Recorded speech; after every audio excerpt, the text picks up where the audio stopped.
अस्सलाम वालेकुम मेरे प्यारे प्यारे व्यूवर्स को मेरा खुलूस भरा सलाम।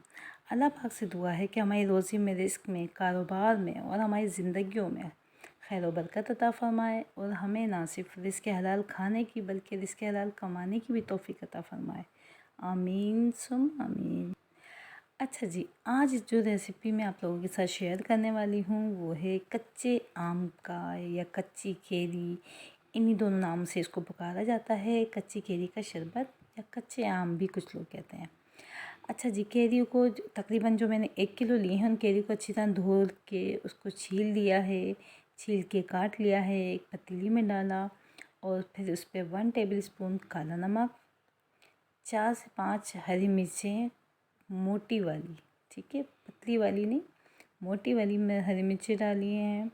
नमक डाला है, रेगुलर नमक जो होता है वो नमक यूज़ किया है। 1 टेबल स्पून 2 से 3 इंच का अदरक का टुकड़ा कटा हुआ डाला है।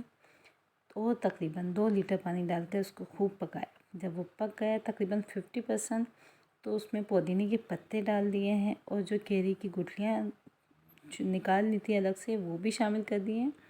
और जब केरी पूरी तरह से पक जाए, बिल्कुल गल जाए, लगे कि अब इसका बिल्कुल हलवा बनने वाला है, उस वक्त उसमें पिसी हुई मिर्चें डाली हैं 1/4 टीस्पून, काली मिर्चें कुटी हुई डाली हैं 1 टीस्पून, भुना कुटा ज़ीरा शामिल किया है। शामिल करके बहुत अच्छी तरह से ग्राइंड कर लिया है। ग्राइंड करने के बाद अब मैंने उसको छान लिया है एक बड़ी सी छलनी से, क्योंकि केरी के जो लम्स आते हैं ना, स्पेशली जो बाल की फॉर्म के होते हैं, वो गले में भी लगते हैं कुछ लोगों को और मुंह में भी आते हुए अच्छे नहीं फील होते। उसकी वजह से बहरहाल छान लिया है।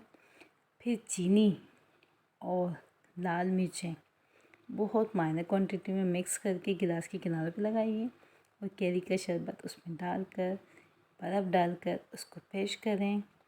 यकीन कीजिए ये रेसिपी आपको इंतहाई टेस्टी लगेगी। केरी की शरबत की आपने वैसे भी रेसिपी बनाई होगी, लेकिन इस रेसिपी को एक दफ़ा ज़रूर ट्राई कीजिएगा। थैंक यू, अल्लाह हाफ़िज़। और हाँ, मेरे चैनल को सब्सक्राइब करना ना भूलिएगा। थैंक यू, अल्लाह हाफ़िज़।